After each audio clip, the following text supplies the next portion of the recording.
unwritten version, but the whole thing. It's very important that you cover everything.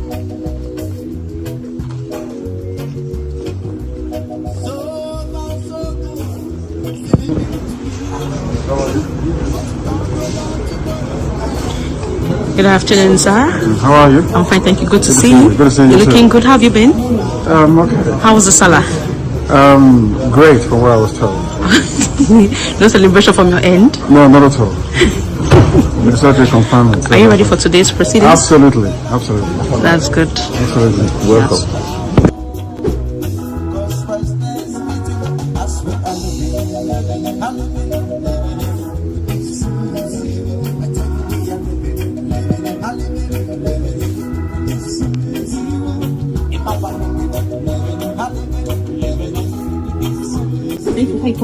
All of you are here today. I hope you cover the entire proceeding.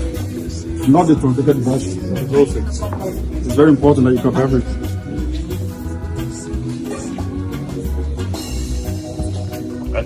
I want you to understand that because IPOB was founded on a non-violent principle, and we maintain that to continue this very day.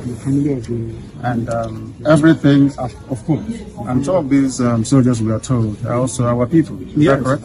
Yes. And the family is now in mourning. Yes. So all the making of young widows is condemned in entirety. I don't want it. I don't want anybody to die. Yes. We are fighting for freedom. Then how can we fight for it at the same time? It's not possible. We want people to be free. That's what we're fighting for. Nothing more. We've suffered a lot in Africa. I don't know if you know that. Africans have suffered from slavery in Arabia to slavery in Europe to slavery in America. So I think we should focus our time and devote it towards making sure that this continent stands up to what God promised it is going to be. And that's why we're doing what we are doing. Thank you. The continued detention of Mazi Nnamdi Kanu within the DSS premises of the Nigerian government is a money-making scheme for the DSS. You can quote me anywhere, anything. For every court appearance that Mazi Nnamdi Kanu comes out for, the DSS makes as much as 500 million naira. Yes. You are hearing that from somebody who has been in that same position where Mazi Nnamdi Kanu has been. And as such, if an organization like the DSS makes that much money, do you think they would want to release Mazi Nnamdi Kanu? Never. So we see where his continuous detention is coming from. Going anywhere. No judge, just like our guest has said, no judge has found anything incriminating about Mazi Nnamdi Kanu. He's been discharged twice. He's been discharged twice. Even if the Supreme Court said it, that it was Nigerian government that violated his bail by invading his compound, that he didn't jump bail. That was what the Supreme Court ruled. You've been in DSS detention. Another Nigerian who has been very vocal like you was also been in DSS detention and who has solicited so much attention from Nigerians is Nnamdi Kanu. Yes. I'm sure you might have had interactions with him. Sorry if I call him Mazi Nnamdi Kanu. Yes. That is a title that his followers have bestowed upon him, Mazi Nnamdi Kanu, MNK. And this is a man that has passionate followership. He has passionate, loyal followership from a certain region of Nigeria and all over the world. From your experience with him and all that, what do you think? Is there his followers would be watching and they want to know, do you think in any nearest future Mazi Nnamdi Kanu will be released, or you think that the Nigerian government will continue to play their hanky-panky game to keep him in detention? What should his followers expect from the Nigerian government? You see, nobody can hold him down. It's just a matter of time. They will have to leave him and leave him forever. This is what happened to leaders of social movements that are unique in their origin, in their makeup, composure, and character. They will come, the state will go after them, but they'll become stronger as much. The more oppression they get, the stronger they become, the more passionate followers they command. So what the Nigerian state is trying to do is to see if they can break him.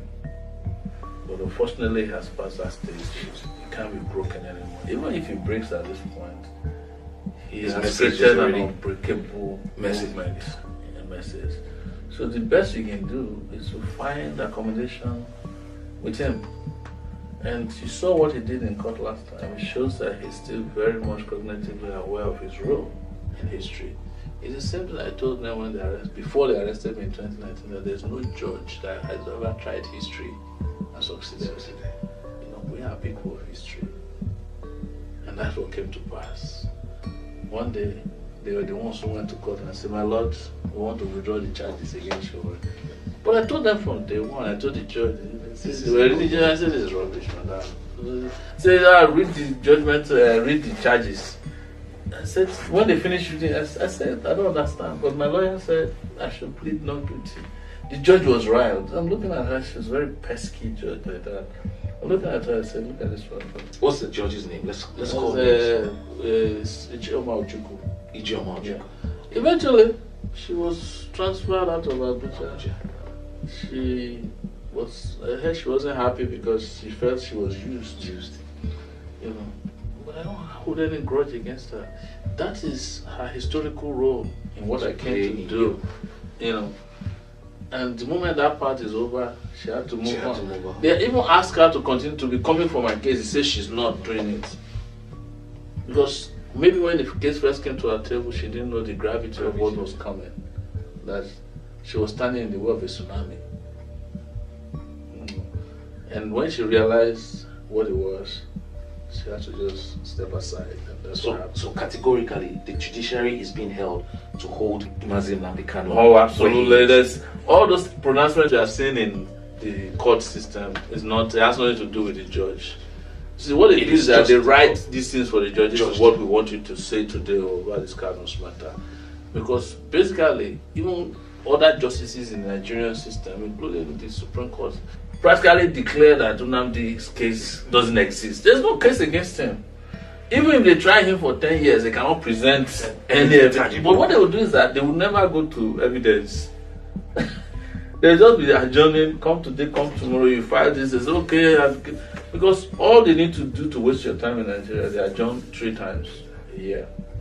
You come, the judges, they go on vacation from December till around February. Then in February, when they call your case, they push it to April, June. In June, they go for vacation for 2 months.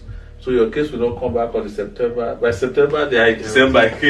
That's what they do. So they continue detention of. In my case, for instance, we were in court for 5 years. They presented only 1 witness.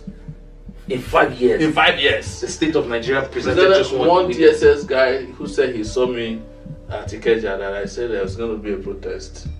And that's the only witness. For Mazi Nnamdi Kanu, they have not presented any. There's nobody that I'm aware of. And I go to court on his behalf every day, but they will never allow me to enter the court. They're always waiting for me. I still went to court before the last hearing, and I was struggling with the DSS people outside there. I have footage of it. They collected my phone, I collected it back. It was a scuffle. It was a scuffle in front of the court, because I told them, I said, if it's not that Nigeria is useless, how can DSS come in front of the Federal High Court? Some of them don't even have YX certificate. To now be marking the name of lawyers. I told the lawyers, your MBA in Nigeria practice is useless. How can DSS be telling which lawyer can enter Federal High Court and which lawyer? And I told the DSS guy when they came and were returning my phone to me, I said, why are you wasting your time bringing Kanu to the court here? Just use one of your conference rooms, find a kangaroo judge, go and sentence him there. Why are you doing all this drama? But the reason they bring Kanu to court is they make a lot of money from bringing him to court. They spend an average of 500 million naira per bringing him to court. So, yes. Who makes that money? It's the DSS. Yes. The DSS budget is not scrutinized like it's just spent. It's like security votes. So they just say, we are taking Kanu to court. So we brought this number of cases. We block everywhere. All our security agents are there. Blah blah blah. It's all the scam. So all those paparazzi you are saying. This is the kind of revelations that we bring forth when we have our amazing interviews on IC Magazine. The continued detention of Mazi Nnamdi Kanu within the DSS premises of the Nigerian government is a money-making scheme It for is. the DSS. You can quote me anywhere, anything. For every court appearance that Mazi Nnamdi Kanu comes out for, the DSS makes as much as 500 million naira. Yes. You are hearing that from somebody who has been in that same position where Mazi Nnamdi Kanu has been. And as such, if an organization like the DSS makes that much money, do you think they would want to release Mazi Nnamdi Kanu? Never. So we see where his continuous detention is coming It's not from. going anywhere. No judge, Just like our guest has said, no judge has found anything incriminating about Mazi Nnamdi Kanu. he's But been he's discharged still twice. Like, he's been discharged twice. Even if Supreme Court said it, that it was Nigerian government that violated his bail by invading his compound, that he didn't jump bail. That was what the Supreme Court rules. But in their own usual confusion and rigmarole, they said, well, let him still go back and answer the rest of the charges. So what the judge would have done is to reinstate his bail, since it was the army that went to get his bail. But it's Nigeria now. Please share massively this video and share your opinions on the comment section wisely, without offense. Don't forget to follow us for more video updates. Thank you.